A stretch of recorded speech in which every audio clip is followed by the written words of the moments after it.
참석해 우리 정상으로는 처음으로 군사 퍼레이드도 참관합니다. 미국, 일본 정상이 불참하는 전승절 행사에 박 대통령이 참석하고 연쇄회담도 열리는 만큼 한중 관계가 크게 격상될 전망입니다. 특히 남북 고위급 협상 타결 이후 북한의 도발 차단과 핵 문제 해결 등의 중국의 기여와 역할이 기대된다고 청와대는 설명했습니다. 한반도와 동북아의 평화 안정에 대한 의견을 나누는 소중한 계기가 될 전망입니다. 박 대통령은 또 한중 FTA의 조속한 발효와 효과 극대화를 위한 여러 방안을 적극 추진할 계획입니다. 청와대는 FTA 발효는 이를수록 이득이라면서 발효 즉시 900여 개 품목의 관세가 없어지고 올해에만 27억 달러의 효과를 기대할 수 있다고 밝혔습니다. 하루라도 빨리 비준되면 그만큼 하루에 40억 원 정도의 우리 수출 이득을 볼 수 있다라고.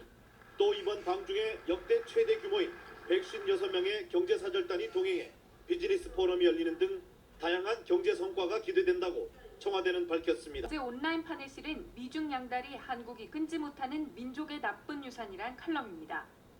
칼럼은 박근혜 대통령의 중국 열병식 참석이 4대주의 행보라고 주장하며 이씨 조선에는 박 대통령 같은 여성 권력자가 있었다고 적었습니다.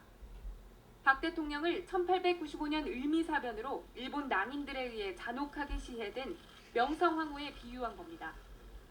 명성황후를 민비로 적고 당시 암살이 일본 공사의 지휘를 받은 낭인이었다는 사실도 거론하지 않았습니다.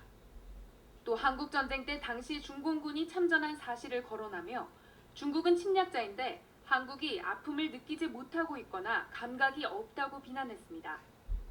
논란이 된 칼럼은 산케이 신문 정치부 전문위원인 노구치 히로유키가 쓴 것으로 그동안 안보법안 통과 등 현안과 관련해 아베 정권과 같은 입장에서 글을 써왔습니다.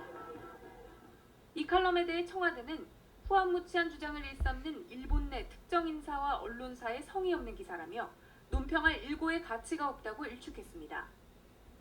새누리당은 산케이의 역사적 도발과 망언의 끝이 어디인지 묻지 않을 수 없다고 규탄했고 새정치연합도 박 대통령의 참석은 동북아 평화와 안보를 위한 조치로 타당하다고 논평했습니다. 산케이는 그제 사설에서도 반기문 유엔 사무총장의 중국 열병식 참관 계획에 대해 국제사회의 기대에 반하는 일이자 유엔에 대한 신뢰를 손상할 수 있는 일이라고 강하게 비난했습니다. 미 외교장관 회담 직전 기자들과 만난 존 케리 미 국무장관은 한국을 최상의 파트너라고 평가했습니다.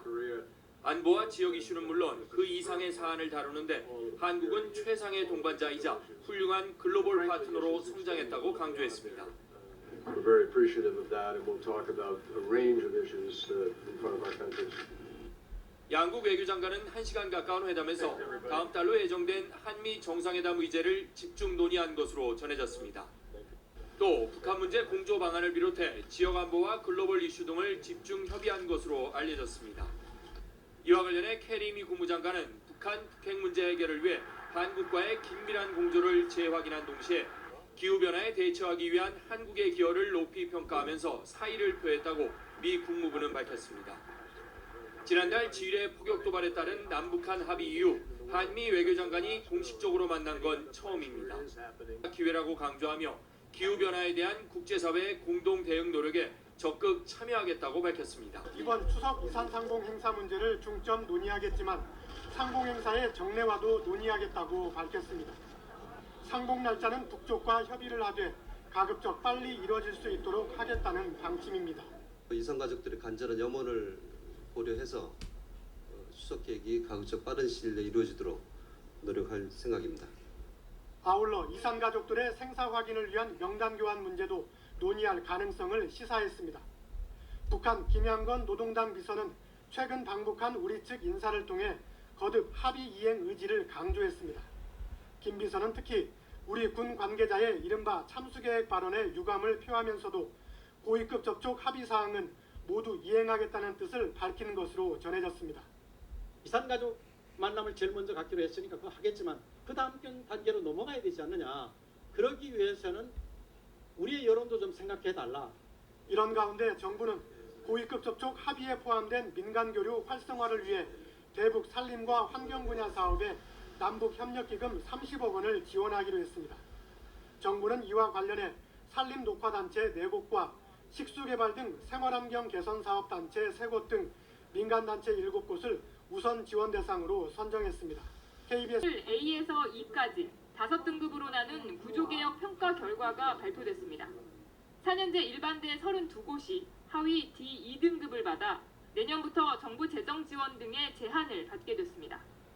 특히 이 가운데 절반은 학자금 대출에도 불이익을 받습니다. 당장 내년에 입학하는 학생들부터 적용됩니다. 권역별로는 경기 지역에 있는 대학이 4곳으로 가장 많고 충북 3곳, 경북과 강원, 전북, 서울 소재 대학이 각각 2곳입니다. 전남에 있는 대학은 1곳이 포함됐습니다. 이 등급이 부여된 대학에 대해서는 평생교육기관으로 기능 전환 등 기관의 근본적인 성격 변화를 도모하고자 합니다. 정부는 재정 지원 제한을 통해 대학의 정원 감축을 유도할 계획입니다. 배우신 기회를 준다는 게 도전할 수 있는 부분도 있고 또 뒤에서 아빠도 지켜봐주면서 또 그 장비를 의지하면서 믿을 수 있으니까